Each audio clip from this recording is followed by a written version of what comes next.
Hey guys, welcome to LiveFearless, and today I've come to you with another interesting topic and something I think most working women can relate to: how to handle flirting and sexual harassment at work. Who doesn't enjoy attention? But when that attention becomes a little too much and from a person that you're not interested in, then it's a problem. I'm sure most working women, almost all, must have experienced at least some level of flirting at work, if not sexual harassment. So how do you differentiate between flirting and sexual harassment? While flirting, which is unwanted, would have sexual undertones, would still be more friendly and casual, but it would still make you uncomfortable.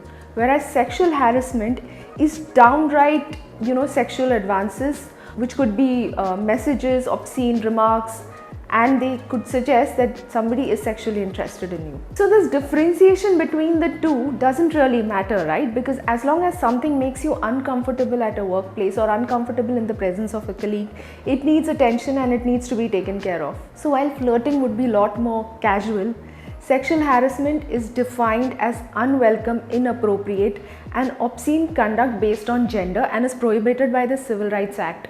For the sake of this video, we are just going to focus on sexual advances and not really on gender biases. So any unwelcome physical, verbal, non-verbal conduct of sexual nature can come under sexual harassment. Flirting could be very, very casual and you might not even realize what is happening. It could be unnecessary interaction, it could be asking for personal information, it could be asking you out. हम सोच नहीं पाते या हम imagine नहीं करते कि जो सामने से बिहेवियर आ रहा है वो शायद फ्लर्टिंग हो. If it's not affecting you, it is perfectly fine. लेकिन अगर वो चीज़ आपको अनकंफर्टेबल करती है किसी भी तरीके से, कोई भी कॉन्वर्सेशन, कोई भी बात अगर किसी के प्रेजेंस में आपको अनकंफर्टेबल फील कराती है, then that is something that you have to pay attention to. Okay, let's look at some shocking facts. A report by BBC in 2017, where they interviewed 2,000 respondents, they found out that 63% of the women did not file for sexual harassment. As per EEDC, US Equal Employment Opportunity Commission, in 2020, almost 55.8% women who filed for sexual harassment faced retaliation. The same report also showed that almost 37% women said that their careers were negatively impacted when they filed for sexual harassment. Almost 31% women said that they felt a lot more anxious and depressed after this experience. But honestly speaking, I'm sure this number is a lot higher. Let's come to some Indian stats. The civil society claims that almost 70% women have faced sexual harassment at work. This is not a small figure, and this is obviously not encouraging when we want more women to come back to workforce. It is extremely sad that most women choose to not report sexual harassment. So let's break this down into different parts and try and understand what exactly does a woman go through with an experience like this, and why exactly does she choose to not report it, and what is it that she should actually do when she experiences a situation like this. One of the biggest reasons that women choose to not report an experience like this is because they fear backlash or they fear retaliation, and they're not sure of what the consequences would be. We do exist in a patriarchal society where these things get termed as very normal. We do have a workforce which almost has 70% men, and hence when there are more senior men at the top, women feel a little more inhibitions in terms of even talking about such things. A very, very critical reason why a lot of us don't do this is because we feel judged. The person doing it is somebody else, and in spite of being a victim, we feel we are going to be judged, and that's a big reason why a lot of women don't choose to go and talk about it. So when we feel we are going to be judged, what really happens is we are not really assertive about it, and when we lack that assertion, when we put our point forth in a very inconfident way, I think that severely impacts the way we get perceived, the way we get looked at, and how seriously we get taken. One other very important reason why this happens is I think there are times when they do not get enough support from other women around them, and this could be one of the reasons why most women might feel a lot of inhibition talking about these things. And a very, very critical reason, and this is something that really needs to be addressed. A lot of women are not sure of the situation. They do not realize, or we are not able to figure out whether what we are going through is actually flirting or sexual harassment. हमें ऐसे लगता है कि ये जो behavior है हम ये हर जगह देखते हैं और हमें ये लगता है कि ये नॉर्मल है, We need to stop normalizing it. Just because it's happening everywhere, it is not normal. अगर किसी की बात से आपको uncomfortable लग रहा है, it doesn't matter किसी और को इससे uncomfortable लगे या ना लगे, अगर आपको uncomfortable लग रहा है, it is completely unacceptable. So we really in general need to stop normalizing it. If it's affecting you, it's not okay. You know, another worry is it's going to severely impact our career. Now let's look at this very logically. If you do not report an incident like that, you are going to continue living this day in and day out, having the person around and experiencing it all the time. Do you think this is not going to affect your mental health? So what is more important, your mental health or a career? You know, you could always look for another job, but what will you do if you're depressed or anxious because of an incident like this? So it is very important that you talk about it. The next worry is, you know, whether the company is going to take action about it. हमें ऐसे लगता है कि हम जाके बोल देंगे, सबको पता चल जाएगा, पर इसका कोई फ़ायदा नहीं होगा because maybe the company doesn't bother to do anything about it.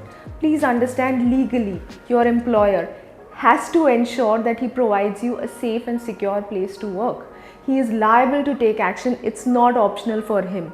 So even if you fear that they are not going to take an action, please take a chance. Please go ahead and speak to him or speak to them. Consult them. Put your point forward. Because unless you do that, you do not know how many more women are suffering and how many more women would continue to suffer because of all of this. I'm going to give you a slightly different perspective right now.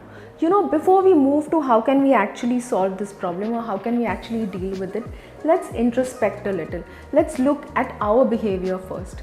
What we really need to think before we go ahead and decide to do something about it is look at how our behavior has been, how our interaction has been. Can a change or a modification on our behavior discourage someone, put an end to this, put a stop to this? That is the first thing that you need to look at. You know, if that's going to solve the problem, that's a great thing. But if it's not going to, please be prepared for a battle. The second thing is the most common reason why most women do not talk about it is because they self-doubt. They are not sure of themselves. We think, you know, चल जाएगा, मैं क्या कर सकती हूँ, इससे तो निकलना difficult है. It's not the case. You can move. You have to take a call and you have to move out of the situation. A lot of times we believe ignoring a problem might make it go away. Ignoring might be a solution in some cases. You know, when you ignore it, people stop behaving the way they do, and that might help. But is ignoring helping your mental health? You know, I have been catcalled so many times. I've been in situations where I've walked by the road and somebody's made a comment and I've chosen to walk away. It's always played on my mind 2 hours later, and it is seriously not worth whatever it was. Okay, so let's look at very objectively how can you handle this situation. One of the most important things, or the first foremost thing that you have to do when you're sure that you know it's not your behavior or it's not something that you're instigating, what are you supposed to do? Communicate absolutely openly and assertively if something makes you uncomfortable. Please let the person know that you do not appreciate what is happening and that he needs to stop right then. If somebody makes an uncomfortable comment, ignore it. If ignoring doesn't work, change the topic. If changing the topic also doesn't work, ask him to explain what he's doing. Putting him in an awkward position will surely get the point across. If somebody tries to get close or touches you, move away. Ensure that you do not meet that person alone or in close proximity. Maintain records of all these situations, all these advances, whether it is emails, phone calls, messages. Do keep records of all of this. Confide in a coworker that you trust. Try and get a perspective. Try and understand if what you're feeling is what might really be the situation. If you're not sure of how to go about it, have an informal conversation with your HR. Understand what you have to do. But please, please, please ensure that you're assertive when you talk. Please be confident when you talk and put your points forward. There are certain things that we can do to avoid such situations. You know, a lot of times the way we conduct ourselves, the way our demeanor is, also gives out messages to people around us. And that is something that is in your hands to control. Always ensure that you convey a no-nonsense attitude. You come across as a person who's not going to tolerate this sort of things. Work first. Always ensure you also come across as very professional and that you're there just to work and not tolerate this sort of behavior. Do not discuss personal life with people that you're not comfortable or that you do not know. Also ensure that you limit your discussions around the constraints that you have in your life as a woman with people in general who do not understand. A lot of times women come across as being very emotional and vulnerable, and hence women tend to get judged a lot before they are known. So please ensure that in your behavior, in your interactions, you do not show how emotional or how vulnerable you might feel, because a lot of times this might be taken advantage of. If you've enjoyed this video, do like, share, comment and subscribe to my channel. You can also follow me on Instagram at the handle LiveFearless Official. And if you have any questions, do put them in the comment section below. Until then, live fearless.